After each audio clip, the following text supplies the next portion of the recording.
Mesdames, Messieurs, bonjour et bienvenue. Ouverture de la deuxième session ordinaire de l'Assemblée nationale, pratiquement à 6 mois de la gouvernance du régime de la rupture pour un nouveau départ. L'heure était au bilan du chemin jusque-là parcouru. Sur le plan législatif, c'est un soulagement, vote de 12 lois et autorisation de ratification de 12 accords. Les élus du peuple, par la voix du président de l'institution, semblent ne pas être fiers d'eux-mêmes. À ses collègues, Maître Adrien Oumbedi rappelle ses vœux de les voir tous être, je cite, des législateurs efficaces et performants et des contrôleurs avisés de l'action gouvernementale tout en préservant la sérénité nécessaire à leurs besoins afin de relever les défis que constituent les faibles performances de l'économie nationale, le chômage des jeunes, l'inadéquation du système éducatif, la montée en puissance de l'insécurité et l'indispensable réforme de la loi fondamentale. Fin de citation. 100% Bénin. Le numéro du jour vous convie donc à une escale de 45 minutes au Palais des Gouverneurs à Porte-Novo pour un décryptage des points saillants marquant le discours officiel du président de l'Assemblée nationale lors de l'ouverture de la section budgétaire. Mais avant, l'actualité vue par les journaux à nous parvenus ce matin, la revue des titres.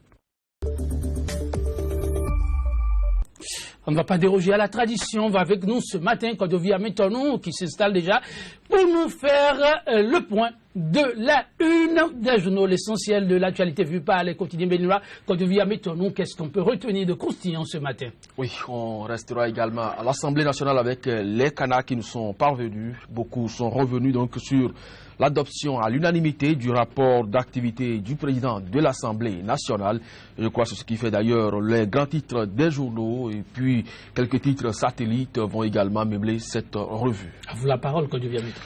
Merci Joël Lietondi. On démarre donc avec le journal La Nouvelle Tribune qui vient donc en titre non-paiement des primes de session extraordinaire. Le gouvernement doit près de 200 millions de francs CFA aux députés, programme PADA et PPAAO, des instruments pour sortir les Béninois de la pauvreté. La tribune de la capitale, gestion de l'Assemblée nationale, 7e législature, la méthode Oumbedi fait consensus à l'hémicycle des propos de députés qui le témoignent, extrait du rapport d'activité du 1er avril au 30 septembre 2016. Contrôle de l'action gouvernementale momentanée en Berne, le président Adrien Oumbedi s'en explique.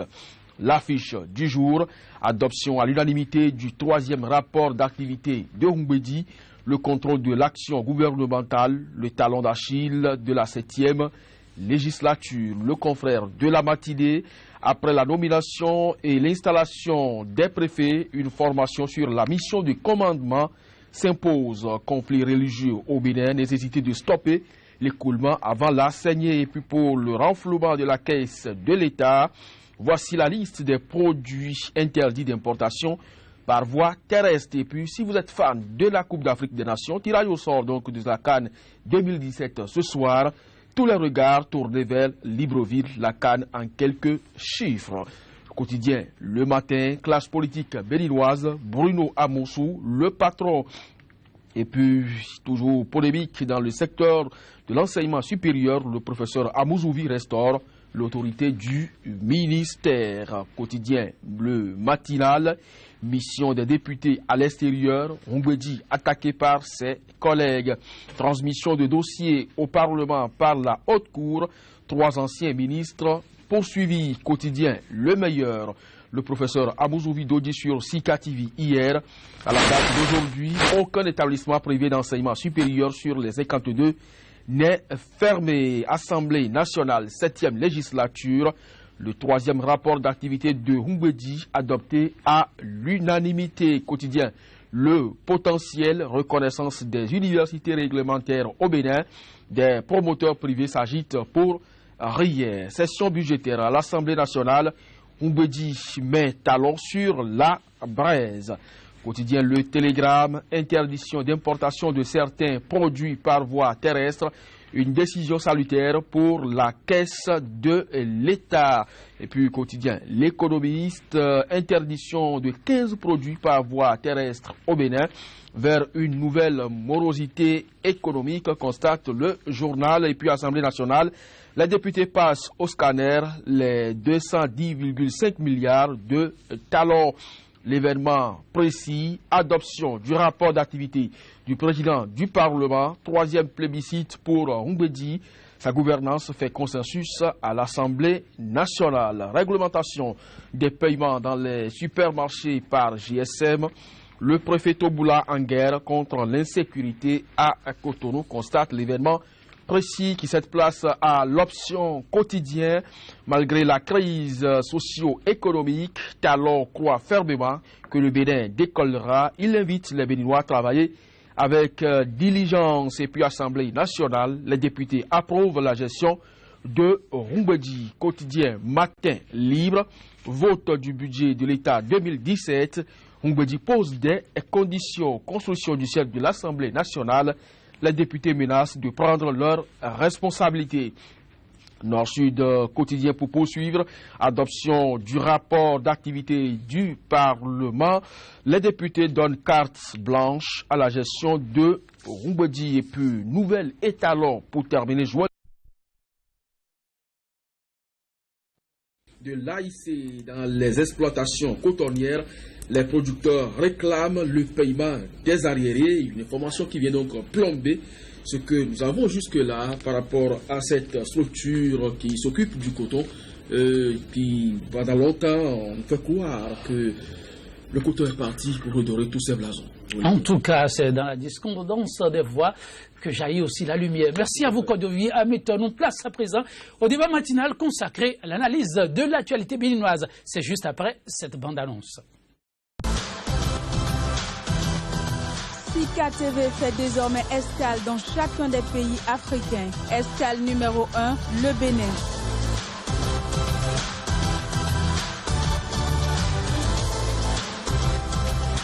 Retrouvez désormais sur Sika TV votre émission 100% Bénin consacrée exclusivement à l'analyse de l'actualité au Bénin. Pendant 45 minutes, la parole sera donnée aux spécialistes de l'information et autres analystes pour décrypter l'actualité socio-économique et politique.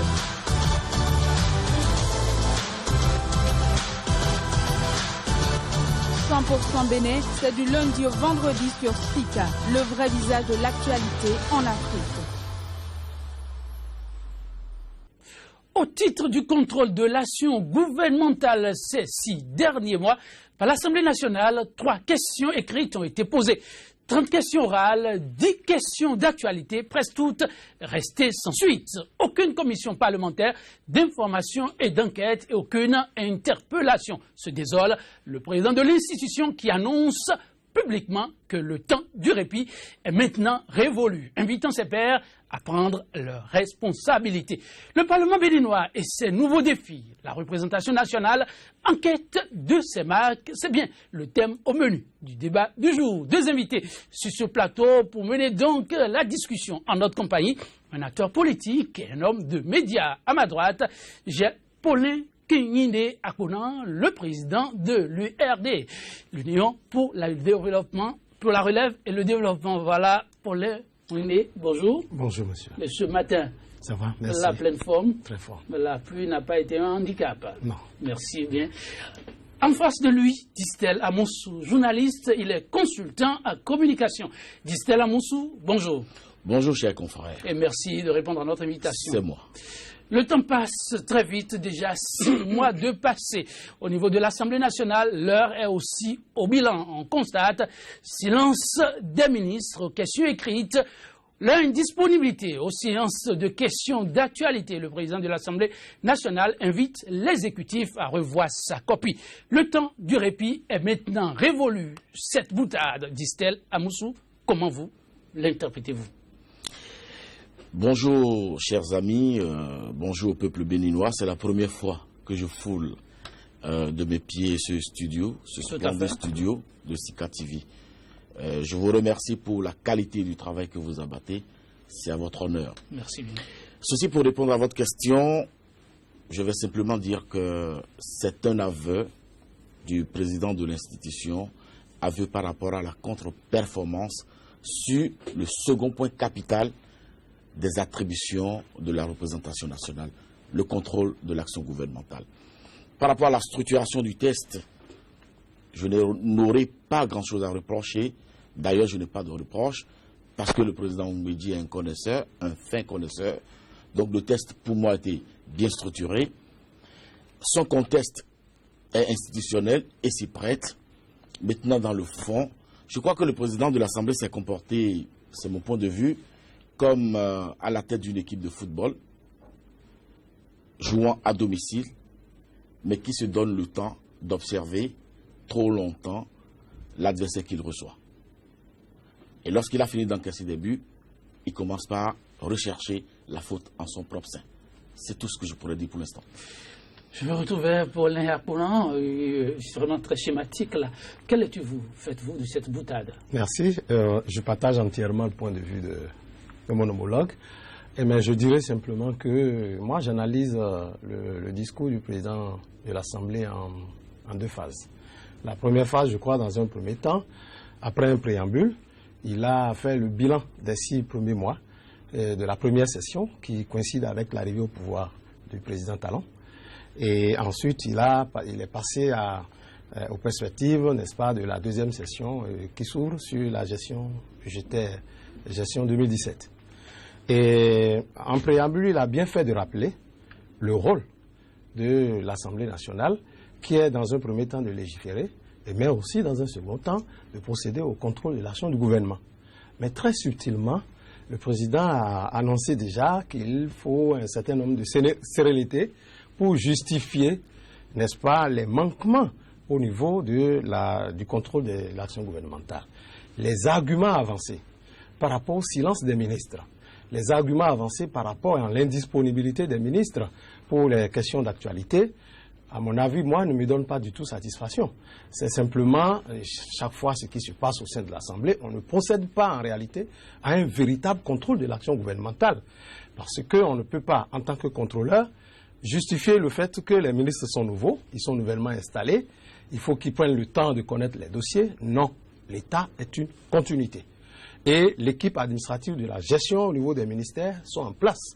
On a les secrétaires généraux des ministères, on a les directeurs du cabinet, on a les conseillers à divers rangs qui peuvent valablement, n'est-ce pas, très rapidement, puisqu'il y a eu des passations de charges. Pendant les passations de charges, il y a des dossiers qui sont transmis, des synthèses qui sont faites. Les ministres doivent pouvoir très rapidement prendre connaissance des dossiers et se présenter à l'Assemblée pour, n'est-ce pas, répondre aux questions d'actualité. Et si c'est le contrôleur même qui justifie le fait qu'ils ne sont pas venus par leur récente installation, moi, je trouve en cela, je dis bien un indice de collusion. Un indice de collusion entre l'exécutif et le Parlement. Et donc, à mon humble avis, parler de répit qui prendrait fin, pour moi, c'est de l'eau versée sur le dos du canard. De l'eau versée sur le dos du canard, dit Stella Moussou. Dites-vous, l'excuse est-elle aussi très facile, à votre avis? Oui, il n'y a pas eu d'excuse. Il y a eu simplement aveu. Aveu, comme l'a dit mon cher ami, de ce qui se trame ou pourrait se tramer. De toutes les façons, c'est l'interprétation que l'observateur a de ce que nous avons entendu. Le répit, c'était par rapport à quoi? Le président Talon, le président Patrice Talon, dès le 6 avril, à Porto Novo, dans sa toute première déclaration, je veux citer son discours d'investiture, a dit qu'il est prêt. Et immédiatement prêt. Alors, il a centré la balle. Pourquoi est-ce que ces contrôleurs élus par le peuple devraient-ils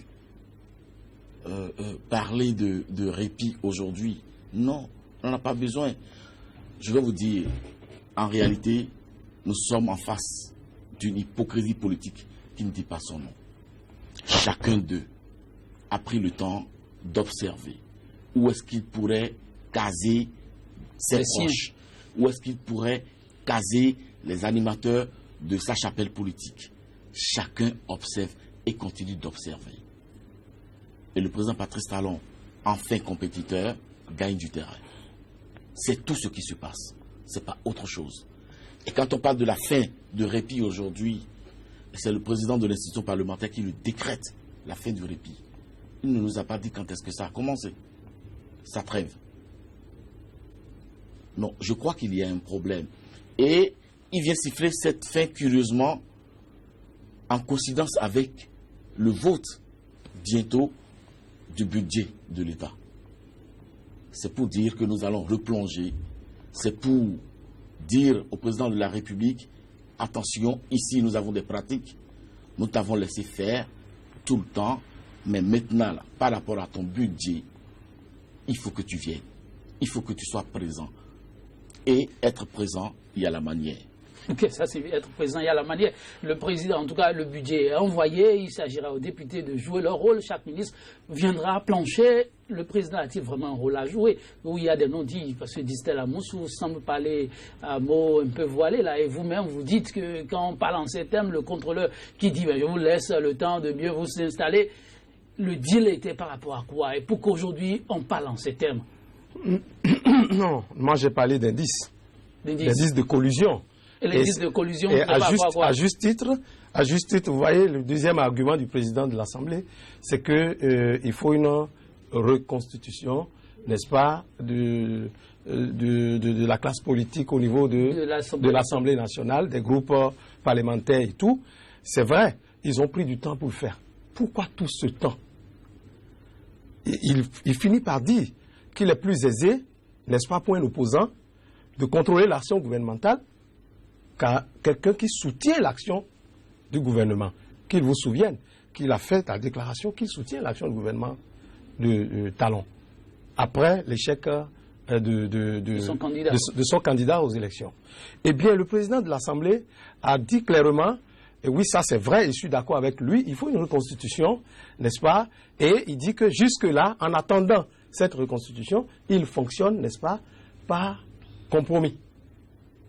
Il fonctionne par compromis. Ça sous-entend? Ça sous-entend beaucoup de choses. Comme? Et pourquoi ne pas appliquer les règles? Pourquoi il n'y a pas de bonne gouvernance curieusement après? On a laissé tomber les prérogatives constitutionnelles qui disent qu'il faut répliquer lorsque les ministres ne répondent pas aux questions, lorsque les ministres ne se rendent pas disponibles, n'est-ce pas? La Constitution a prévu les voies de réplique à l'Assemblée nationale. On met ces voies de côté, on parle de compromis au sein de l'Assemblée. L'Assemblée nationale ne doit pas fonctionner sur la base du compromis. Le Parlement doit pouvoir fonctionner sur la base des règles clairement définies par la Constitution, par le règlement intérieur, et non sur la base des compromis. C'est pour cela que je suis d'accord qu'il y a des non-dits et que le président Talon doit faire beaucoup attention à ces pratiques, puisque nous sommes en pleine rupture et que nous voulons prendre un nouveau départ. Ce sera également un nouveau départ en matière de gouvernance de nos institutions de l'État. Vous voyez? Et cette manière de faire semblant de jouer le rôle de contrôleur de l'État et d'être prêt, de tendre la main à l'autre pour dire nous pouvons discuter, est une mauvaise manière de gérer l'Assemblée nationale. Et je crois que le peuple doit être vigilant là-dessus. Et les élus ne sont pas allés à l'Assemblée pour faire du marchandage politique. Vous le voyez sous cet angle du marchandage politique en vue? Tout à fait, parce que lorsqu'on parle de la recomposition de la classe politique, on parle de quoi en fait? Un parti politique, c'est des visions, c'est une idéologie, c'est des lignes tracées qu'on ne change pas du jour au lendemain. Pourquoi est-ce qu'on va parler de recomposition de la classe politique? Non, nos politiciens sont des sclérosés, il faut leur dire ça, il faut le leur dire, droit dans les yeux. Ils n'ont plus rien aujourd'hui à nous proposer. Regardez le silence qu'on observe depuis 6 mois au sein de la classe politique. Vous l'avez entendu, c'est pour permettre à la nouvelle équipe de s'installer. Ah oui. Et d'où est-ce que naîtra la contradiction? D'où est-ce que le pouvoir en place tirerait-il les éléments nouveaux pour se refaire? Pourquoi voulez-vous que ce soit les politiciens qui appellent à la contradiction? Eh bien, la zone de médiation là, la société civile aussi est là pour indiquer. L'animation de la classe politique, c'est le rôle des partis politiques. Mais lorsque l'homme fait très bien, pourquoi aller tout le temps critiquer? Vous les avez entendus? Alors, c'est en ce point-là que je suis désolé, parce que j'écoute la voix du peuple. Je regarde la misère du peuple. Ce peuple est miséreux? Ça ne cadre pas du tout avec ce que j'ai entendu et ce que je vois nos politiciens faire. Mais pour revenir pour revenir au discours du président Humbedji, je vais dire, il y a un autre point. J'ai observé qu'il a juste voulu faire de la distraction pour meubler son test. Vous n'exagérez pas. Vous l'avez vraiment suivi. Il y avait un certain sérieux qui se lisait dans ces mots. Oui, ce n'est pas le sérieux des mots, mais c'est la véracité du contenu des mots qui importe. Ce n'est pas la solennité avec laquelle on a prononcé les mots ou un discours qui fait que son contenu est réel, vrai et colle à la réalité du pays. Vous serez déçu. Oui, mes attentes n'ont pas été comblées. Je crois que le président Humbedji, pour ce que je connais de lui, c'est un grand orateur. Le président Humbedji est un grand communicant. Non, je crois qu'il y a eu un problème par rapport à ce test-là. Il n'était pas du tout à l'aise, il n'était pas droit dans ses bottes. Ce n'est pas le président Humbedji, ça, que je connais ça. Le président Humbedji n'a pas sa langue dans la poche. Le président Humbedji a aujourd'hui affiché son incapacité de nous dire la prédominance de l'exécutif sur son institution. Des ministres qui sont interpellés, des ministres à qui on pose des questions qui ne répondent pas. Et on s'en accommode. Il y a un problème. Nous sommes en démocratie. Si oui, il faut qu'on suive les règles de la démocratie. Qu'on s'appelle gouvernement de Patrice Talon ou gouvernement de Tatampion, il faudrait qu'on observe les règles démocratiques, les règles du jeu démocratique. Et que le Parlement joue pleinement son rôle. Quand j'ai écouté les députés à la sortie de ce discours, mais il y en a qui étaient très mal à l'aise. J'ai vu Eric Houndété très mal à l'aise par rapport à ce discours-là. Non, je crois qu'il y a un problème. Notre pays a besoin d'hommes sérieux et non de politiciens boutiquiers, de politiciens épiciers. Alors, quand on parle en ces thèmes, est-ce que ce n'est pas soi qui fait un peu trop de procès à Maître Adrien Humbedji? Le parcours de l'homme, je ne vais pas le rappeler ici, vous le savez, mais il a dit quelque part que la gestion des affaires, c'est aussi de la sagesse. Et il a pris de l'âge. Il faut savoir agir quand cela s'impose. Et en l'état, il pense que ce n'est que raison que d'agir tel ça a été fait. Et il se rattrape. Désormais, tous les jeudis, systématiquement, les ministres vont devoir plancher. Non, ce n'est pas exactement ça. Et les ministres, il était prévu que dans la matinée de jeudi, que les ministres devaient répondre aux questions d'actualité. Oui, donc toute la journée. Ça a été élargi maintenant à la journée. Est-ce que vous ne pouvez pas que c'est suffisant? Est-ce que c'est ça qui règle le problème? Ce n'est pas le temps pour le faire qui manque, mais c'est la mauvaise volonté de ne pas vouloir faire. En réalité, ce n'est pas les ministres. La loi prévoit une procédure d'interpellation toute simple, 10 signatures. Donc au sein de l'Assemblée, il n'y a pas de députés suffisamment responsables pour apposer 10 signatures et faire interpeller un ministre qui refuse de répondre à une question écrite. C'est de la mauvaise gestion pure et simple. À l'Assemblée nationale. À l'Assemblée nationale. Et le marchandage politique se justifie par la deuxième partie du discours du président de l'Assemblée, qui semble, n'est-ce pas, poser des questions, n'est-ce pas, faire constater que, et nous avons un accroissement, eh bien, 2010 milliards, de 2014, 1400 milliards, oui. Et bien un accroissement que j'ai calculé à 41,25%. Et par s'il y a accroissement, et est-ce que le chef de l'État, est-ce qu'il a pris les dispositions, prenant en compte, n'est-ce pas, la morosité économique et puis la crise au niveau du Nigeria, ainsi de suite, pour se poser un certain nombre de questions. Et est-ce que il faut procéder, est-ce que le gouvernement a procédé suffisamment au partage de ces options en matière politique, de politique économique? Oui. Mais je dis, oui, en matière politique économique, regardez le document qui a été envoyé. Le document est clair, n'est-ce pas? Les nouvelles orientations quinquennales, après le quinquennat qui vient de finir, sont claires. L'objectif est clairement défini, relancer de façon durable et le développement économique et social du Bénin. Toutes les questions que le président de l'Assemblée a posées dans son discours, les réponses se trouvent dans ce document, qui sont transmis à l'Assemblée nationale et qui vont faire objet d'études là maintenant. Vous voulez dire qu'il ne les a pas lus avant? Je me demande s'il a fait la lecture du document.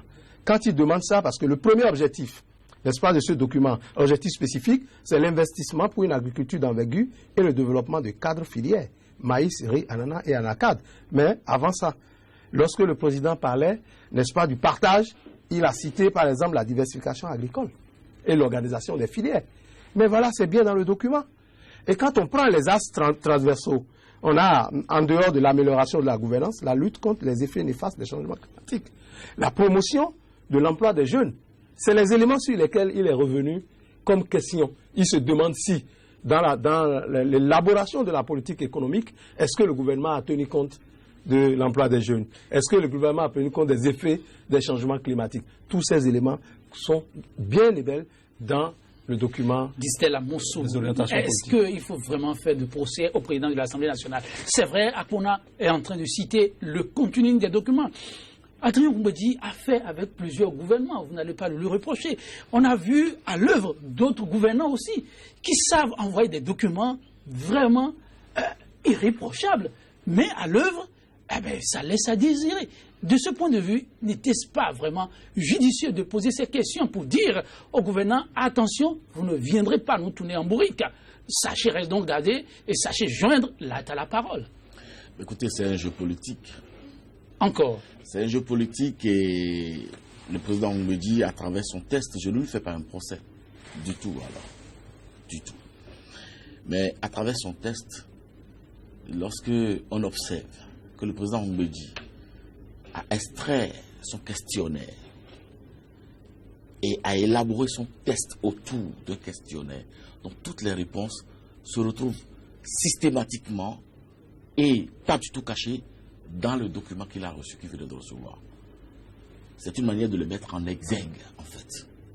C'est une manière d'attirer l'attention du peuple béninois sur ses préoccupations essentielles à qui le pouvoir exécutif tente de trouver des réponses sur ces questions-là. Parce qu'en réalité, lorsque vous allez lire chaque question posée par le président Oumbédi dans son discours, la réponse est immédiatement à côté de vous dans l'intention contenue dans le budget. Je parle de l'intention. Mais comment est-ce que ça va se faire? Nous ne savons pas encore. Voilà. Parce que nous sommes un pays qui ne produit rien. L'apport du coton dans notre assiette économique, tout le monde le connaît. Mais voilà un pays qui a multiplié ses ambitions par 4, 5 en 6 mois. Avec la déliquescence du port de Cotonou. Là, il y a des mesures.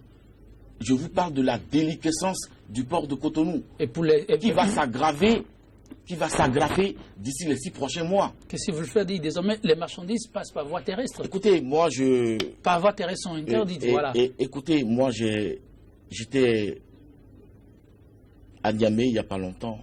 J'ai écouté les transporteurs, enfin quelques-uns des transporteurs. J'ai écouté des opérateurs économiques. Si nous ne faisons pas attention, le port de Cotonou sera contourné. Et le dégât sera très pesant pour notre économie. Faisons très attention. Moi, je n'accuse personne. Je ne prête d'intention à personne. Mais je dis faisons attention. Parce que lorsque vous rentrez à Lomé, après 19h, et que vous regardez sur votre gauche, vous avez comme l'impression qu'il y a une nouvelle ville sur la mer. Vous voulez dire que la mer togolaise est très animée? L'importance, la quantité du navire qui s'aligne de Lomé à Tema à partir du port de Lomé. Et que vous êtes béninois, vous baissez la tête et vous réfléchissez. Je dis, il y a un problème. Avec ce budget-là, moi j'ai peur. J'ai peur pour le panier de la ménagère. Pourquoi? J'ai peur, j'ai beaucoup peur. Le budget a connu un accroissement. Je dis, j'ai beaucoup peur parce que on ne peut pas être un État souverain et aller quémander pour venir mettre en place son budget à 41 ou 35%.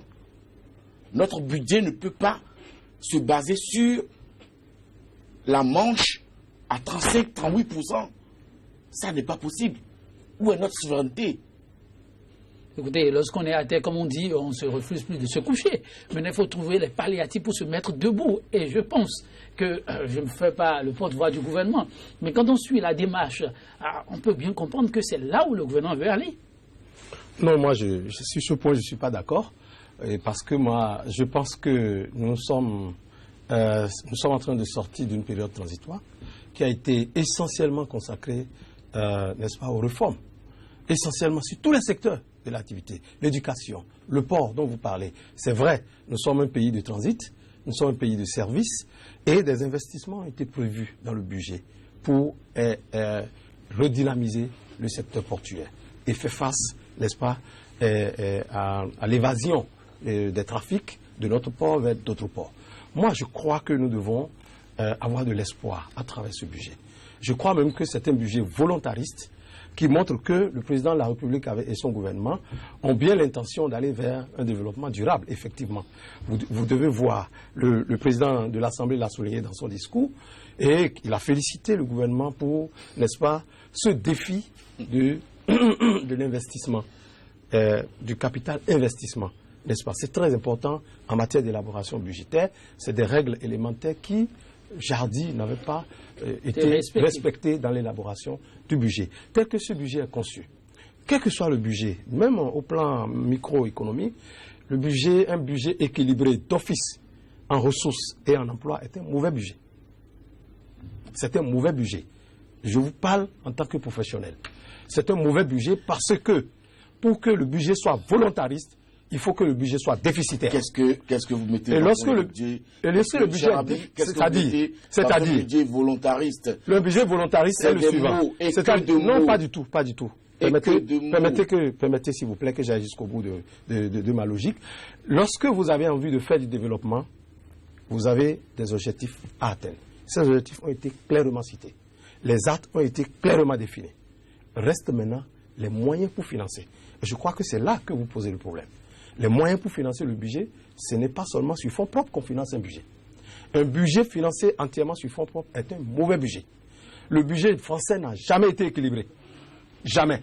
On n'a jamais eu en France un budget où les emplois ont été entièrement financés par les ressources internes. Et là, ce n'est pas du tout un bon budget. Ça veut dire que le ministre des Finances n'a aucun effort à faire que d'aller collecter des recettes pour financer les emplois. Il n'est pas un tontinier.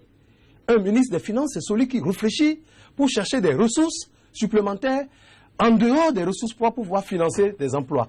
Et c'est en cela que le budget devient un outil de développement économique. Et je crois que nous sommes en face d'un tel budget actuellement.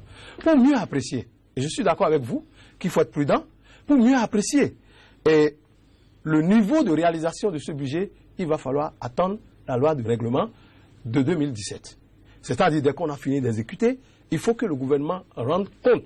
Et là encore, c'est le Parlement qui est interpellé. Parce que si personne n'aime le contrôle, personne ne veut se faire librement contrôler, quelle que soit votre volonté à aller vers la bonne gouvernance. Parce que la corruption a des degrés. Et même si vous avez n'importe quelle volonté d'y aller, si le Parlement ne fait pas son travail pour amener l'exécutif à rendre compte de l'exécution de ce budget 2017, mais je crois qu'il faut attendre ce moment pour juger. Oui, dit Stella Moussou. Aujourd'hui, on a les données qui crèvent les yeux, qui montrent une certaine volonté du gouvernement à aller très loin, à assouplir les peines des uns et des autres. Est-ce qu'on ne peut pas déjà lui accorder le bénéfice du doute? On connaît l'homme qui guérit le pays, un économiste bon teint quelque part, un opérateur économique que vous connaissez très bien. Qu'est-ce qui vous fait rire? Vous n'allez pas lui dénier son savoir-faire en la matière? Non, c'est pas mon intention du tout. Voilà. Mais j'observe simplement que le port béninois est en train de se dégarner dangereusement. Je constate simplement qu'au marché d'Antokwa, tout le monde crie. Je constate que dans le secteur de l'éducation, il y a problème. Je constate que nous aurons de plus en plus de difficultés à nous soigner désormais. Je constate, hélas, beaucoup de choses qui ne sont pas à l'actif de ce gouvernement, qui ne font pas honneur à ce gouvernement par rapport à ce que vous appelez sa volonté. Par contre, ce que j'observe et qui est très important, c'est que désormais, tous les conteneurs qui vont venir au port de Cotonou, désormais, seront orientés systématiquement vers le terminal astral ou astral de Alada. D'accord? Je ne sais pas, je ne connais pas le propriétaire de ce terminal-là. Je suis en train de rechercher. Dès que je vais connaître son propriétaire, je vous reviendrai. Et les pays destinés, donc les marchandises destinées aux pays de l'Interland seront déportés à Alada désormais, voyez-vous, et ceux destinés au Nigeria le seront à Zongo. Et quelques jours après, j'ai lu un document où le DG Douane dit que désormais, certains produits ne doivent plus passer par voie terrestre, entrer dans notre pays, sauf les produits communautaires. Moi, je ne suis pas du tout spécialiste de la question, mais j'observe. J'observe que le terminal d'Alada deviendra un centre très, très important dans les transactions vers les pays de l'Interland chez nous. Oui. Un monopole qui se crée d'office. Ça me fait peur. Ça me fait peur parce que ce monopole-là se crée au profit de qui? Regardons-nous dans les yeux et disons-nous la vérité. Moi, je suis un observateur, je ne suis pas un acteur politique. Je ne suis d'aucun parti politique. J'observe. Et je me questionne. Ce terminal-là appartient à qui? Le terminal d'Alada. Je ne sais pas si mon ami a la réponse à ma question. Faisons attention. Il faut que les politiciens béninois ne s'associent pas à ce désastre. Leur silence leur sera comptabilisé demain. C'est une observation. C'est simplement une observation. Il vaut mieux agir sur ces lignes-là que de venir nous dire qu'il n'y a pas de représentativité élégante des femmes dans nos structures de décision. Attention à ce que vous dites là. Non, mais le Bénin a souscrit à des tests et la représentativité des femmes, ce n'est pas une moindre mesure. Le PRD a présenté combien de candidatures féminines aux dernières élections? Vous n'allez pas reprocher au président de l'institution de regretter ses erreurs du passé. Ça n'est pas ce que je suis en train de faire. J'observe. Ah oui, Polaire. Moi, je pense que le président, oui, mais il s'agit de tous les partis politiques. Hein. Il s'agit de tous les partis politiques et je suis tout à fait d'accord qu'il y a mieux à faire que de nous parler de la représentation. Les femmes ne seront pas d'accord avec vous. Non, elle peut booster l'économie du pays. Soyons sérieux, ça c'est pour distraire, simplement. Cette intervention du président de l'Assemblée. On aurait pu simplement contrôler l'action du gouvernement et à côté de ça, nous parler maintenant de la représentativité de la femme, qu'on serait d'accord. On n'a même pas pu faire le minimum, c'est-à-dire le pourquoi même ils sont là en tant que Parlement, contrôler l'action du gouvernement. Je ne peux pas dire que nous sommes, pour revenir à la question de la situation au niveau du port autonome de Cotonou, dont je ne suis pas non plus un spécialiste. Les transitaires, les douaniers et autres sont mieux placés pour nous dire, mais ça m'étonnerait qu'il y ait eu une situation de monopole de fait. Je reste par rapport au terminal d'Alada. C'est systématisé. Non, je ne le dis pas comme ça. Et à mon humble avis, peu importe le propriétaire. Très peu, à mon avis, importe le propriétaire. Je sais qu'Atral, c'est une société anonyme. Et en la matière, la personne n'est pas concernée.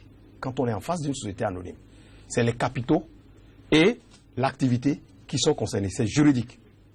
Eh bien, dès lors que si Atral est une entreprise spécialisée dans le domaine et que Atral apparaît comme l'entreprise qui peut le mieux faire réussir une réforme économique qui pourrait profiter à notre économie, moi, je suis preneur.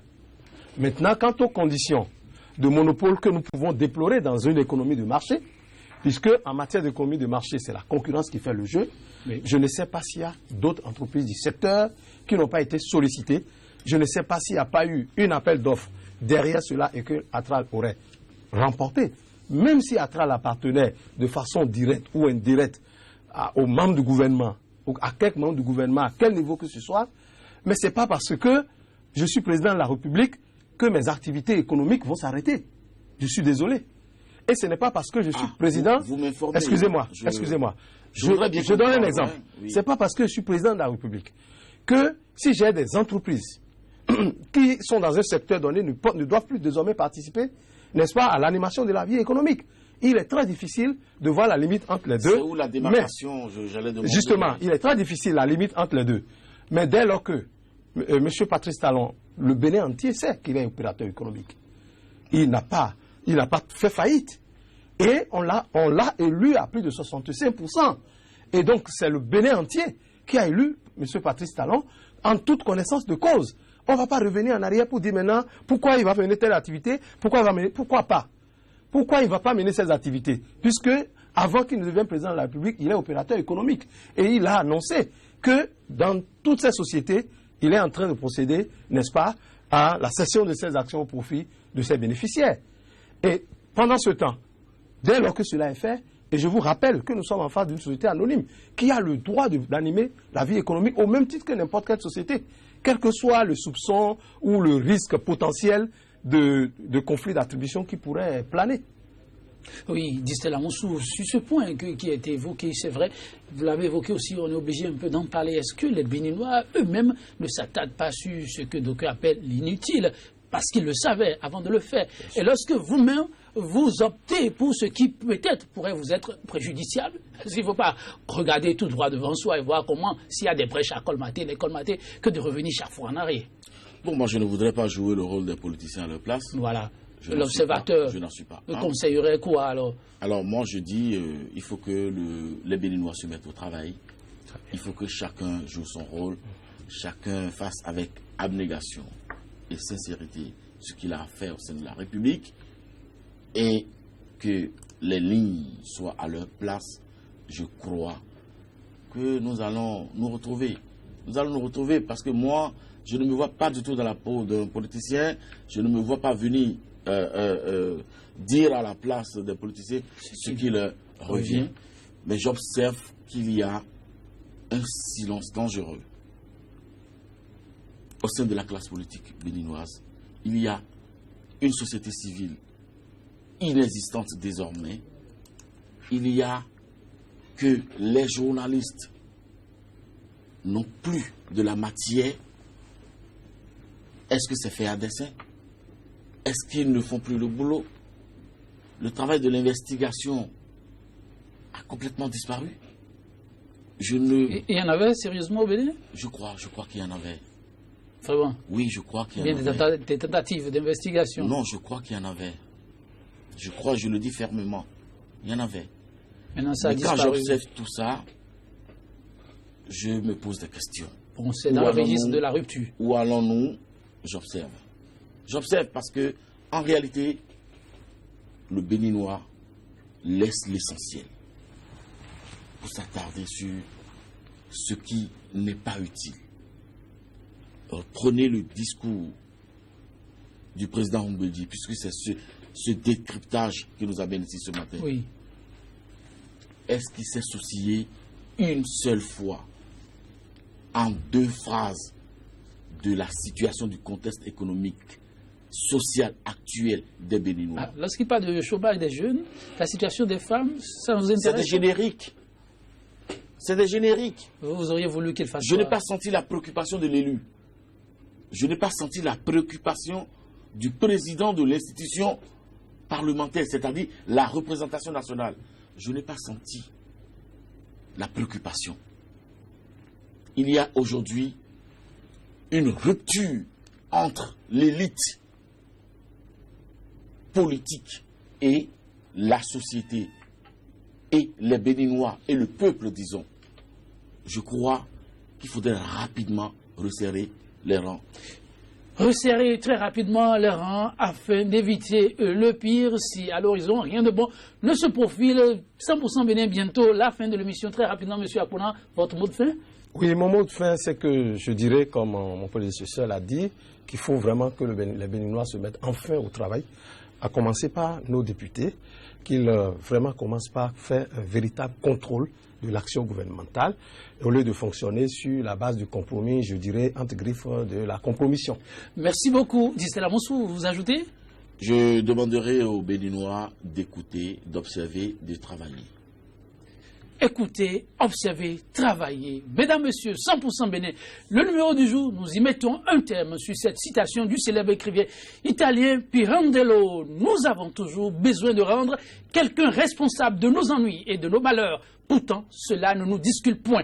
Devant l'histoire, à des niveaux de responsabilité divers, on est tous responsables et il faut le savoir et l'assumer à temps pour ne pas avoir à regretter demain. Mesdames, Messieurs, le regret, je ne vous le souhaite pas.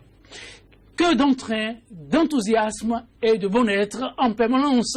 Merci de nous avoir suivis. Demain, c'est un autre jour pour un autre rendez-vous, toujours sur ce plateau. Moi, je prends congé de vous, quitte à vous retrouver lundi. Merci.